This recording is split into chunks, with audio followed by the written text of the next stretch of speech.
morning, everyone. I'm Laura from drlauravaldez.com. I have a PhD in clinical psychology research. I work in sports psychology and research. I'm also a medical marijuana patient, and I microdose in my battle to beat depression and PTSD. So this pandemic has really messed with me, but I'm done with that. So let's medicate with some live rosin and talk about how to be organized without screwing up your flow. This is a cure to the shiny object syndrome. Here is a brief description of how to stay organized while working towards your dreams. By sacrificing everything else that is not your dream, if you get distracted easily or always end up starting over because you can't stick to one plan, hopefully this will help you greatly. So, first, let's have some common misconceptions is if you're not getting results, you need to work harder.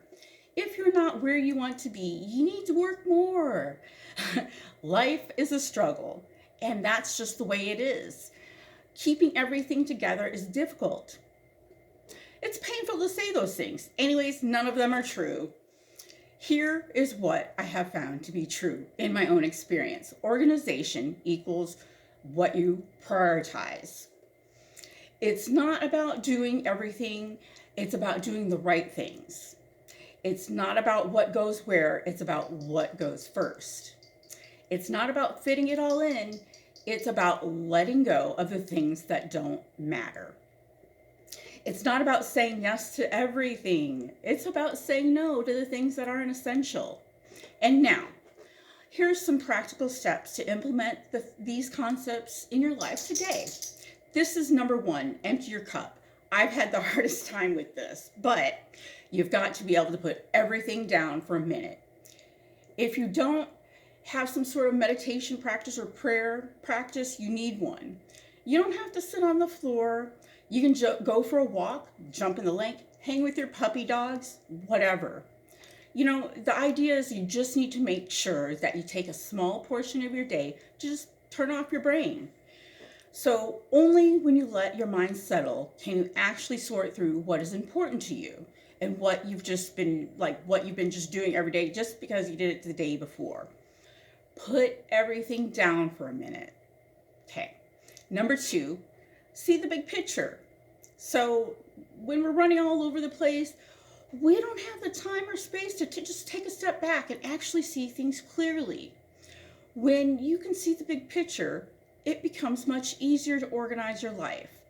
So let's just imagine we're just little Lego men running around in a little Lego world. So to us, the buildings look tall and the landscapes look vast. But if you zoomed out and you made it a human-sized point of view, you would see how small your whole world is. Likewise, when we get caught up in our day-to-day lives, we forget that many of the things we're obsessing over are actually pretty trivial, in the big picture of things.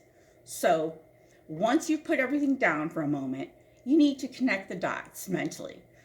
Connect the pieces that are moving you towards your dreams and separate those from all the things that are moving you away from your dreams. When you are zoomed in, this seems like an impossible task, but I promise you, once you zoom out and see the big picture, this becomes remarkably easy. Observe your own life very carefully. And so we're already to number three. Ask yourself what really matters. Once you see everything on the ground, you identify what is essential to your growth. You only pick that back up. Only that. Leave everything else on the floor. This means saying no to many things in your life. This means saying no to things that you like, so, you can say yes to the things that you love. Okay, pick up the essentials. Recap. 1, put everything down. 2, see the big picture, see everything for what it really is. 3, ask yourself which parts of your life are really serving you.